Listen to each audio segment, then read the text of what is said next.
Now.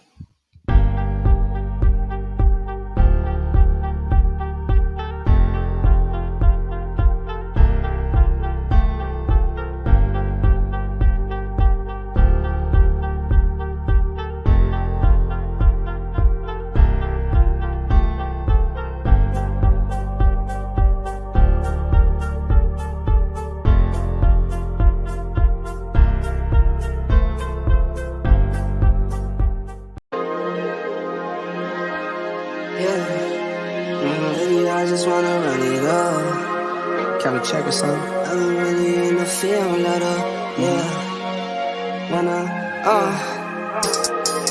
I've been really in the field, let her rush, I let her feel. Lately, I just wanna run it up. Don't need no deals, I make the deal. Half a ticket to a meal. Lately, I just wanna run it up. Kinda check or something. Lately, I just wanna run it up. Count that too, count it up.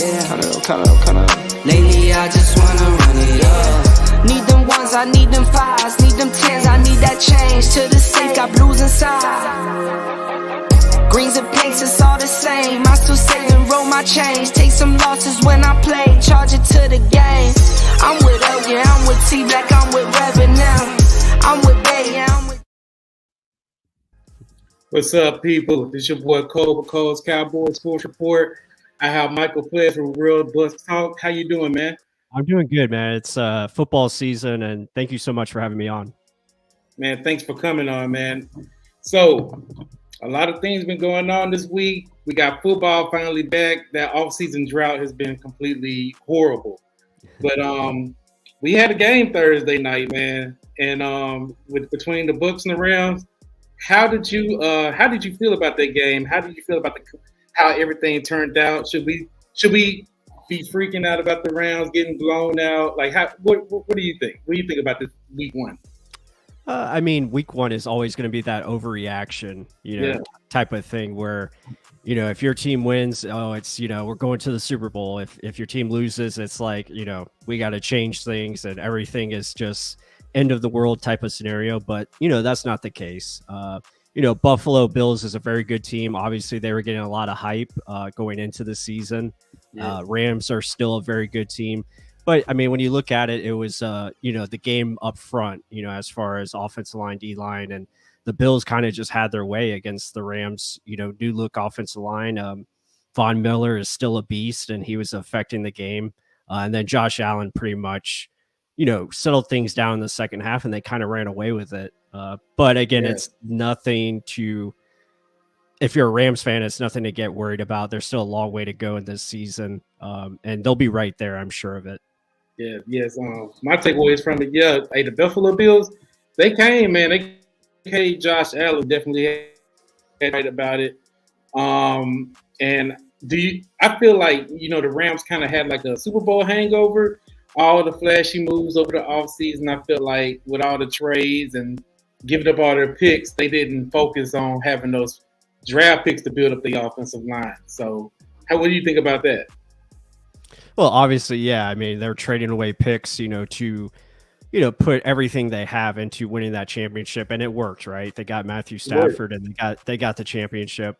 But now, that depth is going to be tested. You have guys in different positions. Their left tackle this is his first time actually starting, going into the season. So it's a new dynamic. And especially inside on the interior, they have some new pieces.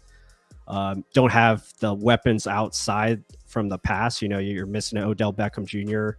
Now you have an Allen Robinson. So there's a lot of things, they have to work on. Still, they have Cooper Kupp, and he was a beast as always. I mean, it seems like that guy's always open. It doesn't matter what he does. He's open most of the time.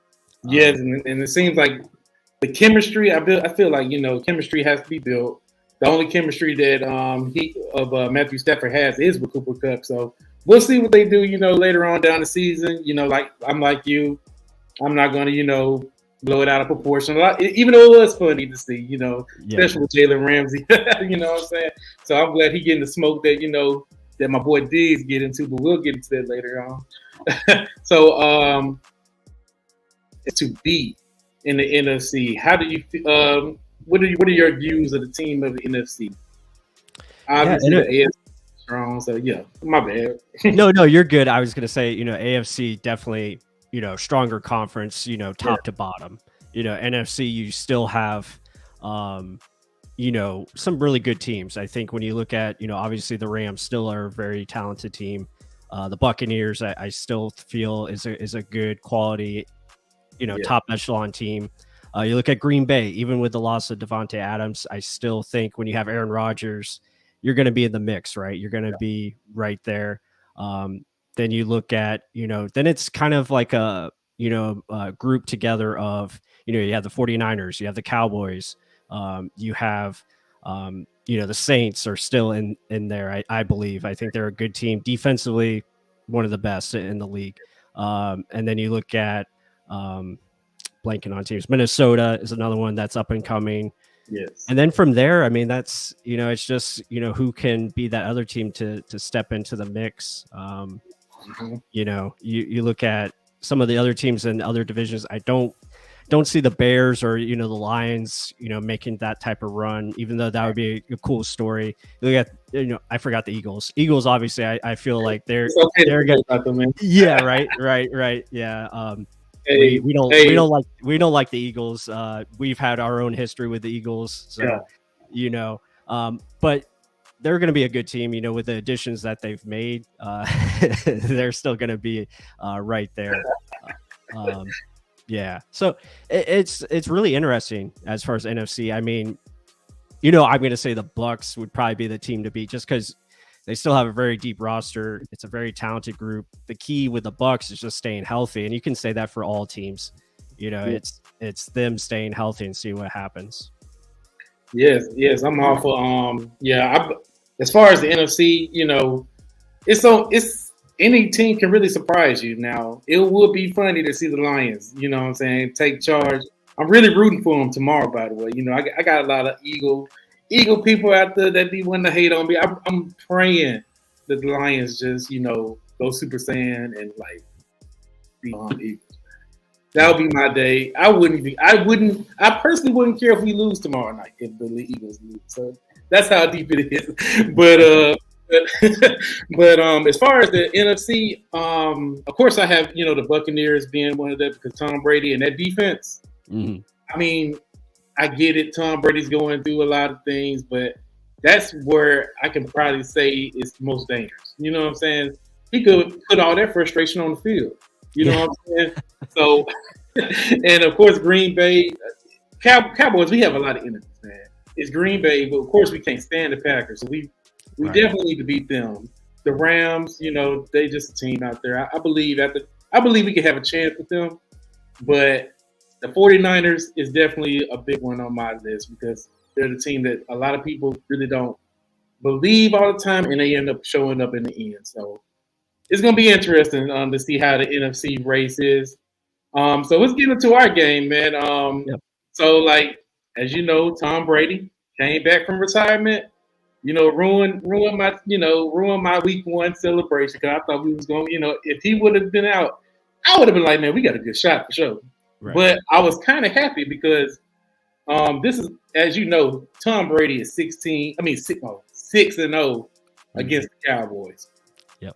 And after that game last year, I was like, if we don't years in the playoffs, we will never have a shot at this guy. He will walk away undefeated against the Cowboys. So when I figured out that when I found out he's coming back, I was like, we got to win this game. So how do you feel about Tom Brady returning? What were your feelings when he came back? Just tell me how things went down in the offseason with you guys in Bucs land. Yeah, it was definitely a roller coaster of emotions and just a lot of things happening all at once. After that game against the Rams, and I was fortunate enough to be there at that game. It was a hell of a game. Just seeing that, and even despite the loss, it was just awesome to witness that as far as a comeback and making it a game. It just shows the team never gives up. Obviously with Brady, you always have that chance. Yeah. But I just felt like, when he walked off the field, I didn't think that was it. I didn't think, you just felt that feeling it was unfinished business. And I think he's been talking about that a lot this offseason, unfinished and he's just ready to be determined. And the guy was at the top of his game last year. He probably should have won the MVP. I mean, he threw over 40 touchdowns, only had 12 interceptions, had 5,000 more passing yards and all that. He was first in everything as far as passing stats. So when you look at that, and even despite being 45 years old this season, the guy's at the top of his game and should be. I mean, by all accounts, everyone's saying he's looking better than he did last year, which is crazy to me. The guy has found the fountain of youth. Yes. Which is nuts. So, I didn't really think he was ever done. I had a feeling that he was going to return. When he did make the announcement, I was like, okay, we'll start to rebuild with our young quarterback in Kyle Trask, and maybe we'll make a move for another veteran, and see what happens there. But when he made the announcement, it was just go time. It was time to go all in again, and you saw all the moves they started making with re-signing their key guys back. And the additions that they've made, I think, have been really the right moves. I mean, adding a Russell Gage, adding Shaq Mason and others, Logan Ryan, a lot of good moves that they needed to make that I felt they probably should have made last year, but they were kind of content with the roster that they had. But sometimes you need that new blood in there, guys that just haven't won, or, just looking for that opportunity to, get more championships, or however you want to look at it. It's just, I think it's the right group of mix, going into this season. Yeah, definitely take advantage of the weapons that you have. You guys added Julio Jones. Russell Gage. Russell Gage is a receiver a lot of people not talking about. And let me tell you, Russell Gage was a quarterback. He could throw the ball. If he schemed the right way, he could be used in so many different ways. And we played him when we played the Falcons. He the way that they used him, he could be a weapon. So I kind of look at him like how I looked at Cedric Wilson when we had him last year. He was able to throw the ball too. So that can be dangerous, man. Like I like Russell Gage signing. Of course, Julio Jones, I'm saying, see if he still got some left, left in the tank. And Mike Evans. I mean, Mike Evans, that's Brady's go-to guy. So I'm definitely looking out for that guy, Sunday night as well. But let me get into, one of the problems that both of us kind of share, and that's our offensive line. How do you feel about the offensive line? Yeah, I mean, it remains to be seen. I'm still confident in the group. You have two really good tackles in Tristan Wirfs and Donovan Smith who are still there. That helps a lot because you can leave those guys on, one-on-one matchups and feel comfortable with them. As far as the new interior, again, you have a new center in Robert Hainsey. You have a rookie left guard in Luke Giddicky. And then you have Shaq Mason on the right side. So I think the right side is pretty solidified because Mason's one of the top guards in this game still. And he brings a lot of value to your run game, but also your, pass protection and do a lot of different things. Yeah. So, we're going to find out, are they going to come out there and be perfect? Probably not. They're probably going to make some mistakes, and that happens. They just have to continue to get better. And that's what I think the Bucs front office and management and the coaching staff are looking for.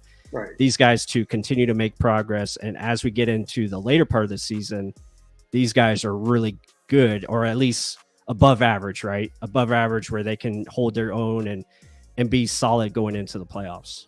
Exactly.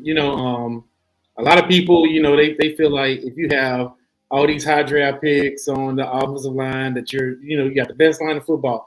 I always refer back to the 90s. When we had the 90s offensive line, I mean, they were the best offensive line in football, and none of those guys were wanted by any team. They were all free agents, very, very low draft picks.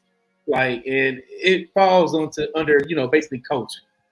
It's the offensive line coach getting them ready, prepared, that's where it's falling. So hopefully, what I'm saying, especially on my end, we have Joe Philbin. I don't know if you're, familiar with him, but yeah, we're not very hype on him, man. 2020, he did a good job for what he had. We was praised. We were like, hey, we got an offensive line coach. 2021, he's playing musical chairs with all our offensive line. So now we have guys that has to prove, unproven guys that have to step up. Tyron Smith is going. We expected him to lose time anyway. But Now he's gone for the most of the season. So we have Tyler Smith that we're bringing along. We're basically throwing him out there saying, hey, show us what you can do. You know what I'm saying? Oh, you can handle Shaq Bear. You can handle you can handle those guys. So we gonna see. We gotta see. Um, I'm high. I'm high on Tyler Smith. I'm hoping that he controls his penalties, but at the same time, I'm concerned about Tyler Biadasz, the center, because last year Vita Vea owned him.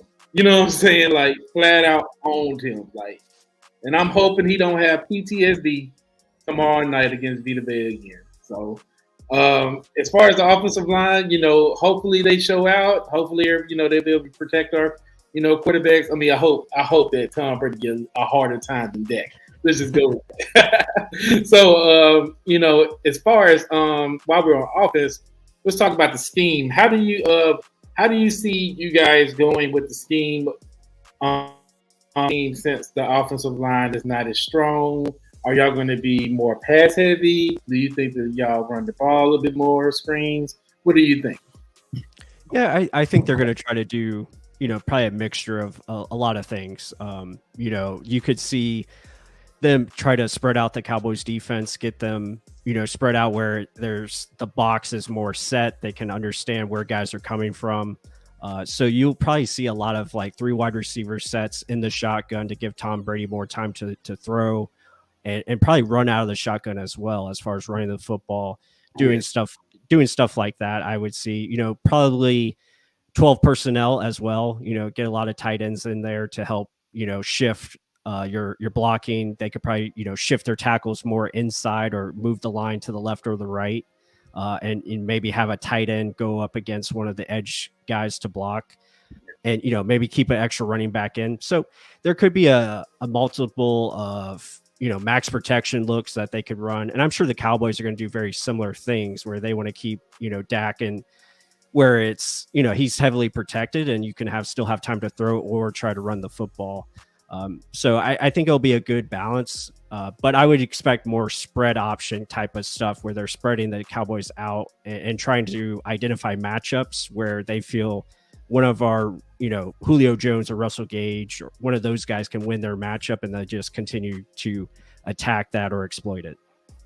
Right. I could say the same thing about 12 personnel on our end. Yeah. Especially with our situation with wide receivers, we have no choice, So I know our offensive coordinator, Kellen Moore, he's very hyped on spreading the ball out. He's used to having those weapons. He loves to throw the ball. Now we're working with, of course, we got CeeDee Lamb as our number 1.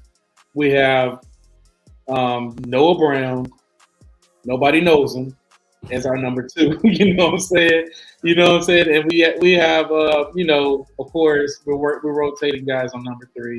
So we really don't have a strong wide receiver core. So our true number 2 is Dalton Schultz, our tight end. So of course we'll be running a lot of 12 personnel. We need to run the ball. Of course we'll have Tony Pollard. Hopefully he's playing slot. We're praying, Cowboy Nation. We're praying for Tony Pollard to be used in the slot. Like we've been begging this for like many years. So hopefully he finally, since it's his contract year, Cowboys love to play their players harder on the contract year. Give him for what reason, I don't know. I guess to give him away, because that's what we've been doing. So we will see, man. So hopefully, we run the ball, or we able to run the ball with you guys, because last year we didn't do that. So as far as that, I can just go ahead and pivot down to the defense. How do you feel about your defense? I mean, both of us, I believe, we're very high on our defenses. How do you think your defense will do by will scheme our offense? Yeah, I mean, when you look at the Bucs and the Cowboys defense, they're quite similar in how they want to attack things or try to get the same results. It's all about getting those turnovers because these 2 teams were the top teams in takeaways last year. I believe the Bucs had 29, and I think the Cowboys had a little bit more than that. So it's crazy, how they're aggressive at the right times, but also they do a good job of, balancing it with, zone and man schemes where they can do a lot of different things with their looks. And obviously when you have, a guy like Micah Parsons on the Cowboys defense where you can line him up anywhere, the Bucs defense is kind of similar in how they utilize, Devin White and Levante David with their blitzes on linebacker stunts and stuff like that. Shaq Barrett and you talked about earlier. I mean, Vita Vea he's probably the heart of the defense. He makes everything go because of his size. And then with the addition of Akeem Hicks, really makes it tough to who are you going to identify, who you're going to double. Are you going to allow Shaq Barrett to be one-on-one with Tyler Smith, a rookie?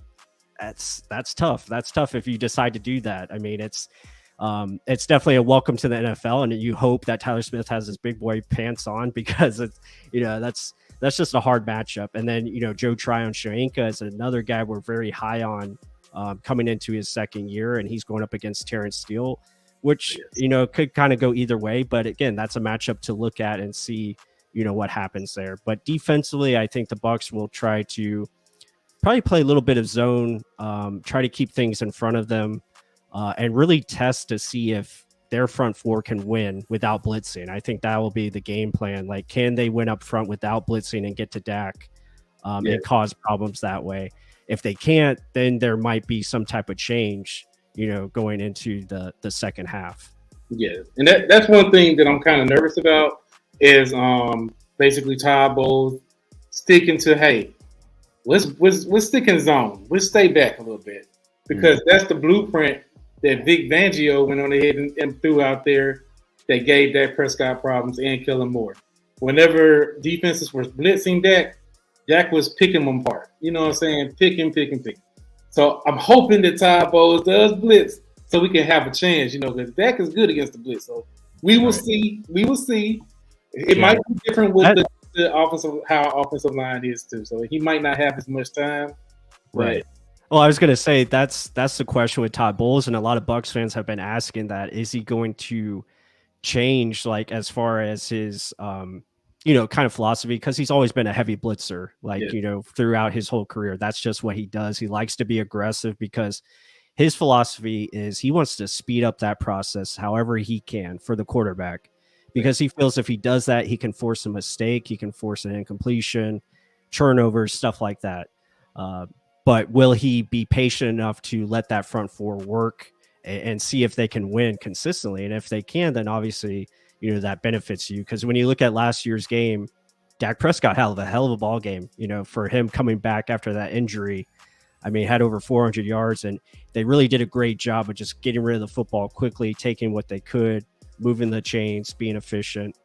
And that'll probably be their game plan again, tomorrow. I think they're going to try to move Dak outside of the pocket, use his mobility, try to find Dalton Schultz on those, crossers and routes up the middle of the field. Definitely could be, what the Cowboys try to do. Yes, definitely. Dak would definitely be more looser this game.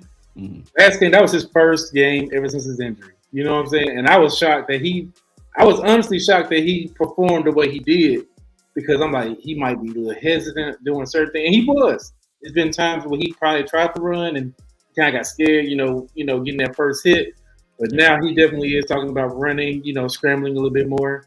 I'm all for it as long as he know how to, slide down, don't take the hits, protect yourself. So I'm all for it. Hopefully, it'll benefit us. A lot of things that hurt us as well, I guess. It's the drops that we had on our defense, with CeeDee Lamb. So hopefully CeeDee Lamb actually catches the ball, when it's thrown to him. And as far as my defensive, how I feel about our scheme, I feel like with the problems with offensive line, with the young guys that y'all have, Michael Parsons is going to be all over the field. He's going to be on the edge. They're going to line him up in front of the center. Yeah. We have some guys. Dan Quinn, He knows how to work with the bargain basement shopping we have in our defense. We got a lot of guys that look heavily on no big names, but he makes that defensive scheme work. So hopefully with year 2, our guys can go out. We got Osa Digizua. He had a pretty good game. That was the guy that was trying to, calling out Tom Brady last year when he was a rookie. You know what I'm saying? So hopefully he goes out there and say, hey, you know what? I'm actually going to get the Tom Brady this time. We got, we picked up Anthony Barr from the Vikings. See if he still got some in the tank. Leighton Vander Esch, he's been coming up a little bit more. He had a pretty good, solid season. He hasn't been battling with no injury, so that's a good thing. See what he can do. And our secondary, of course, we got Trayvon Diggs. We will see if he gets cooked. Hopefully he doesn't, but hopefully he comes away with the interceptions and whatnot. So I'm looking forward to seeing how our defense match up with you guys' offense with the guys that y'all have. Got my boy in. I'm looking forward to seeing how our defense. What's going on, guys? What's up? Hey, how are you doing? My guy, Gene. Hey, thanks. Sorry about that. I've been having technical difficulties. You know how it is when you go live. Hey, you're fine, man. Not a problem. Not a problem at all. We were just talking as far as y'all defensive scheme. What are your input on how you guys can stop our offense? What plan y'all have for Dak Prescott and company? I think the main thing, and I don't know if Pless mentioned this yet, but just getting home with 4. That was a huge struggle that the Bucs had last year, was rushing 4 and getting home to the quarterback. And this basically, you're giving the quarterback time to survey the field and go to where he needs to. And that's just something that I know they've made some upgrades, in my opinions, in some of the player personnel that the Bucs have. And you just kind of hope to see that they can get home with 4, because that's going to do nothing but help your linebacker core and your secondary. So that's going to be huge. That's going to be a huge indicator in this first game, where the Bucs are as far as that goes. Yeah, like that's one of my main concerns. Hopefully, we can be able to hold back you guys' defense. Those, Via Vea, Shaq Barrett, all those good boys. So Devin White, hopefully we can hold y'all down. That I don't want Dak Prescott scrambling, running for his life for sure. So hopefully we can game up for that. my big thing is, this is not. I know there are a lot of Bucs fans that say it's going to be a blowout. I think this is going to be a competitive game. Yeah, I really do. I don't. This is one of those games you can't write it off. You can't overlook Dallas, despite what they've done with personnel in the offseason. This team is going to come into play. They're at home. They're a professional team, so you have to give them. You have to be concerned about what they're capable of doing. Exactly. Yeah. What you were saying? I'm sorry. No, you're good. I was just going to say, I mean, it's a road game, for the Bucs. I mean, they're going into, this is a tough environment going into Dallas Stadium, and it's, season opener, and, everyone's going to be hyped for it, right? So it still, makes an impact. The Bucs we didn't even talk about it, like with the Bucs new center, making those line calls and like making sure everything's on the same page, the silent counts. All those little details matter, especially on the road. So is that going to pop up, for the Bucs as far as making mistakes or, stuff like that, false starts? Yeah, I mean, so I expect it to be a close competitive game. It was last year, and I kind of expect the same thing going into tomorrow night. We'll see how, hopefully it's a clean game, but I think it's going to come down to whoever makes that first, mistake as far as turnovers. Turnovers usually is what decides those games. It makes a huge difference. Who's going to make that first big impact play to really shift the game to one side or the other? Yeah, exactly. And I think to go on top of that, I would say that execution is going to be huge. Yeah. The philosophy, like with Real Bucs Talk, with Buck, what you heard is do your job. Whatever your assignment is, make sure you're taking care of your assignment and not worried about what else is going on around you. Take care of what you have to do. And that tends to lead to more comfort along the defense, as, trusting your partners, your other players, your teammates, as long as they're doing their job. Yes. And especially with the clean game, I'm hoping for a clean game. Yeah. As you know, Dallas Cowboys were high on penalties, I hope we have a good refereeing crew too. I prefer the ones that what I'm saying, that was refereeing the Rams Bills game. They only called 5 penalties? Yeah. Yeah, of course we saw more, but that's all they were calling. Hey, but I'm not the one that will blame the refs. I did a little bit against the San Francisco game, but that was mostly my emotions going on that time. So, hopefully, what I'm saying, our guys are well disciplined. That's one big thing that Mike McCarthy struggles at is discipline. Keeping his players clean. Abiding by the guidelines of the rules. So hopefully, we can keep a nice, good game. Everybody can enjoy it without the referees taking over. Yeah. How do you feel about? I'm sorry, what you were saying? Real quick. I noticed there's talk about Chris Godwin. I'm good with Godwin not playing until October. I'm perfectly fine with that, considering the injury that he's recovering from. I don't want the Bucs to rush him back. I know he knows his own body, and I'm sure that they're monitoring his health very close. But my thing is, I don't want to see him get rushed back this early in the season when he's really going to be needed on the back end of the season. Yeah, I agree with that. I think he has a chance to play tomorrow, but I have a feeling they'll probably sit him for this week, and maybe he makes his debut, the following week. But I was just typing in there that Russell Gage should be good to go. I know he's questionable, but he's going to play tomorrow. But Godwin, yeah, it's kind of like it's just like how he feels. It really comes down to if the doctors cleared him, and then how he feels about it, because really it's his choice. As far as going back in there. Yeah, absolutely. Yes. And I was surprised to see that, what I'm saying, he wasn't ruled out.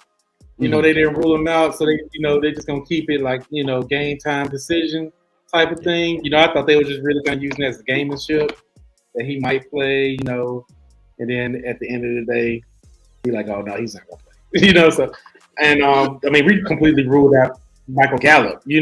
I was this like this dude crazy. That's one of the Eagles. Is he coming off? Yeah, is he coming off the same injury? Does he have an ACL as well? ACL too. Yep. I believe he had got his probably about a month after Godwin got it. Okay. Yeah. So yeah. Michael Gallup. He's been playing. He's been practicing. But I believe I want him to basically come back. Week 4. Get yourself right. Exactly. It's a long season. Just take your time. I think what fans fail to realize is that these are human beings out here, and the psychological aspect of a catastrophic injury like that, you have to kind of factor that in as you making those cuts, and are you mentally 100%? And that's going to take a little while to get somebody back in the swing of things as well. But yeah, I just don't. That's something I know that we have technology and people can heal faster and get back on the field faster, but we definitely need Chris Godwin, as we go into the back end of the season. So like I said, I would love to see him sat or even on a pitch count of some sort, a snap count, and, kind of bring him back slowly if they do bring him back. Yes. And I just want to pivot, like while we're talking about, certain players, what do you, how do y'all feel your X factor of the team on your teams is? What's the X factor? You want to do like offense and defense, or? Yeah, offense. It can be multiple players.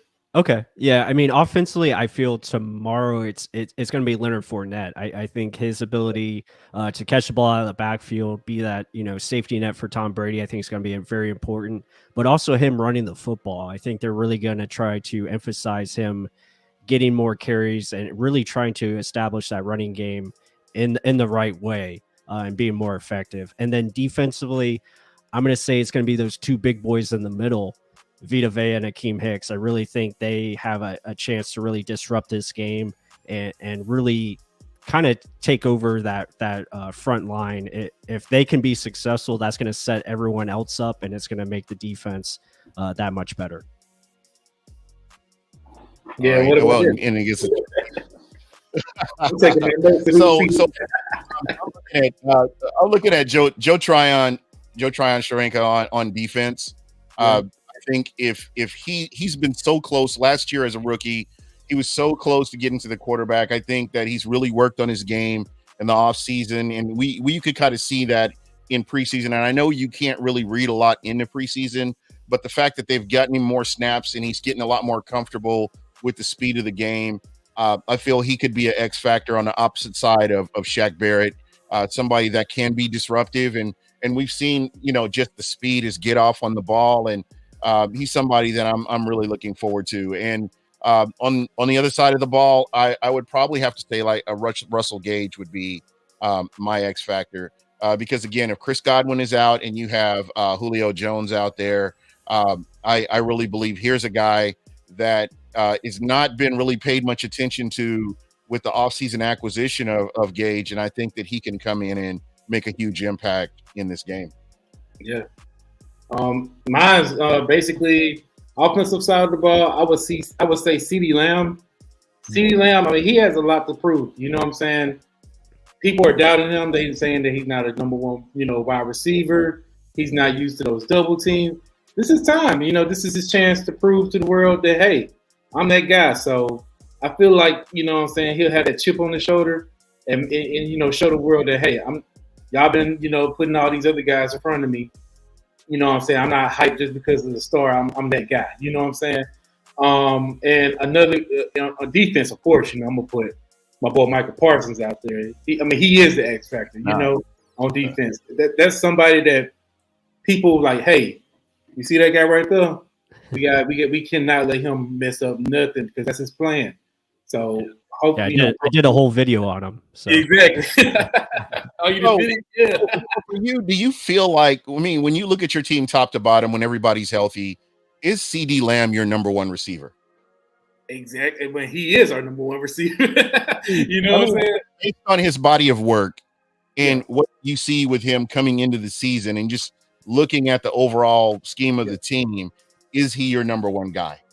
Yeah. I he had a great camp, man. Like every ball that was thrown his way, he made it happen. When we did our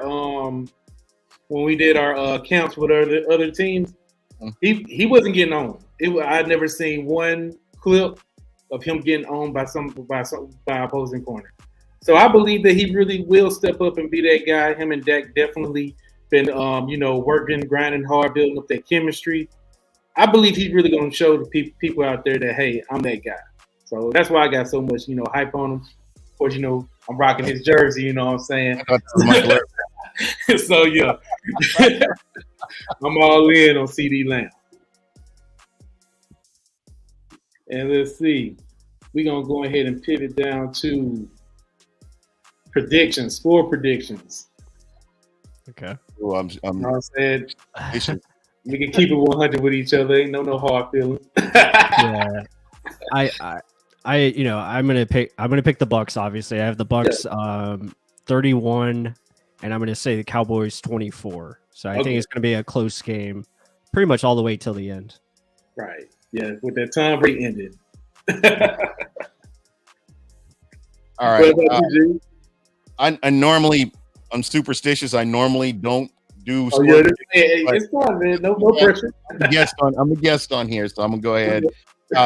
I'm thinking more like 21-14.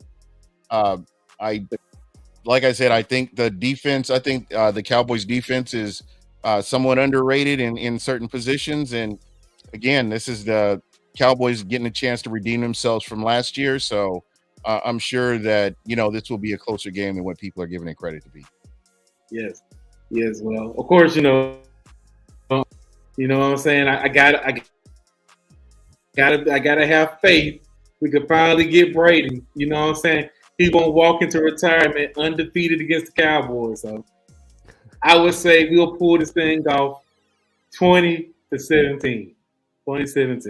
Field goal walk off. So wow. Yes. I'm what I'm saying, that defense is just gonna hold Brady down, give him a hard time. I just what I'm saying, we got to make it happen. And let's go ahead and let's go with some bold predictions just to have a little fun. What are you guys' bold predictions?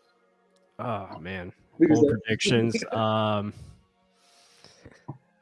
want to say that the Cowboys returner Chirpin won't return a kickoff for a touchdown, because that guy is he's like he's another X factor that, we have to watch for because, everyone knows the Bucs special teams isn't the greatest. That, it's something to keep an eye on, especially punt returning and, coverage. Maybe, just punt return coverage.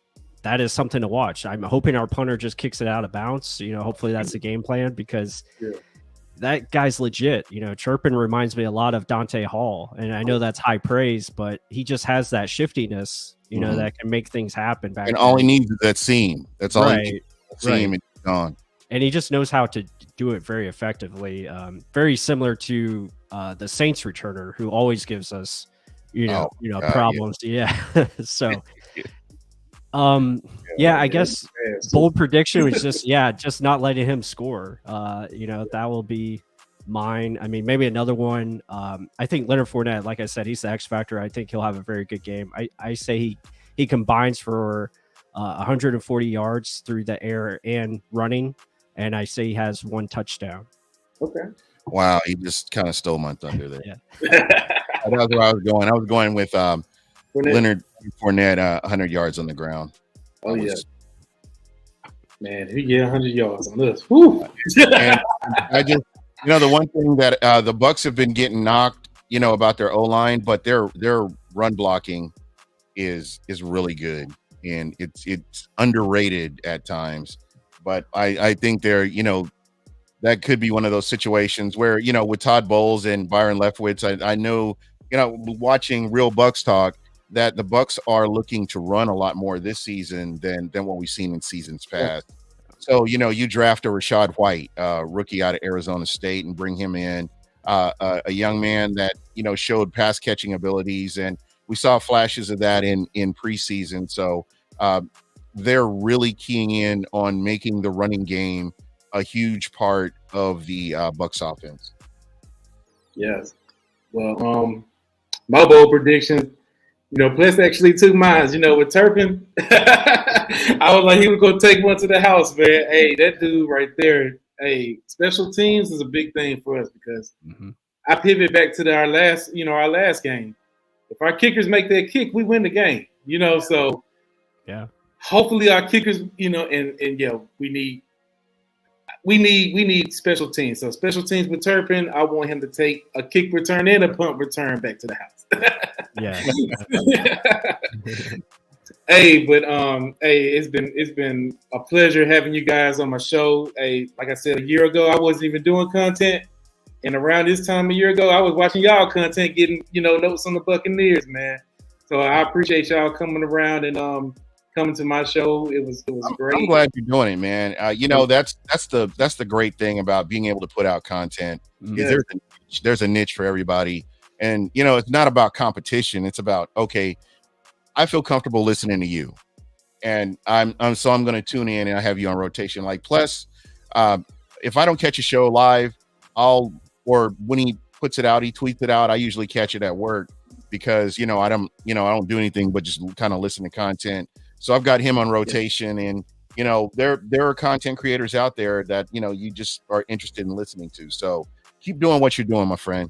I echo those sentiments. I mean, it's awesome that you were inspired by us, to get into this, and that's kind of our goal. Like, that's why I started doing what I'm doing. It's inspire others, to maybe see if this is something they enjoy doing, and I would just echo, keep doing what you're doing, continue to build, and just think about what kind of content you want to put out there, and this was really fun to be a part of. So thank you so much. Appreciate you. Yeah. And hey, subscribe to all channels, man. Go ahead and channel. I know you got your channel linked up, please. Link up your channel, Gene. Yeah, you can reach me at Buck What You Heard. That's Buck What You Heard, BUCWHAT, What You Heard. No. You can hit me on YouTube. If you type in Buck What You Heard, you will find me. I'm the only one that'll pop up. That's my friend from Carolina always says I've got the most unique podcast name right now. I like it. And of course, we got Real Bucs Talk. Yeah. And it's the same as your Twitter name, correct? Real Bucs Talk? Yeah, Real Bucs Talk. Yep. You can find me. Just Google Real Bucs Talk. You can find us everywhere. YouTube is the main platform, obviously. Yeah. Well, yeah. And of course, y'all can find me at Cole's Cowboys on YouTube. Also, I got my networks out there. We got that BGN Network, Sports Network, and Hardcore Sports. It's been a pleasure having you guys on, man. And hey, until tomorrow, we are enemies. So I wish y'all the best of bad luck tomorrow. Peace. Yeah, I'm not gonna say good luck to you either. So, but you know what? I'm gonna end on this. Football is like a microcosm of the world, where we all have differences, but when we can come together and talk about something common like football, that's what makes the sport great. That's what you look forward to in the season, because personally, I hate the Cowboys more than New Orleans. But when you can sit here and have a conversation with somebody and not make it all, because I'm not much of a trash talker. People I'm close with, but for the most part, I respect people in their teams. But I love the fact that I could come on this show and you could talk about the Bucs and you could talk about Dallas, and we can compare and just collaborate, and that's what makes it great. So thank you. My pleasure, man. My pleasure. Any last words from everybody here? Y'all good? What you got on your mind? No, I'm excited for tomorrow. Again, week 1 is, always a great time for the NFL. But yeah, I mean, seeing our teams play tomorrow, and especially on Sunday Night Football, you're the only game on, so it makes it that much more special. It's going to be a lot of fun. I can't wait. Can't wait to get it started. And again, thank you so much for having us on. Is Antonio Brown coming to Dallas to help your locker room? Oh, no. We don't want him. You know what I'm saying? Hey, he's doing good doing music videos, so we good, man. On that note, we got to pivot out of this thing. Y'all be good, man. Be easy. Peace. I just wanna run it up. Can we check or something? I've been really in the field, let up. I've been really in the field, let her rush, I let her feel. Lately, I just wanna run it up. Don't need no deals, I make the deal. Have to take it to a meal. Lately, I just wanna run it up. Kinda check a song. Lately, I just wanna run it up. Count that too, count it up, count it up. Lately, I just wanna run it up. Need them ones, I need them fives, need them tens, I need that change. To the safe, got blues inside. Greens and pinks, it's all the same. I still save and roll my change. Take some losses when I play, charge it to the game. I'm with L, I'm with T Black, I'm with Revenue. I'm with Bay, I'm with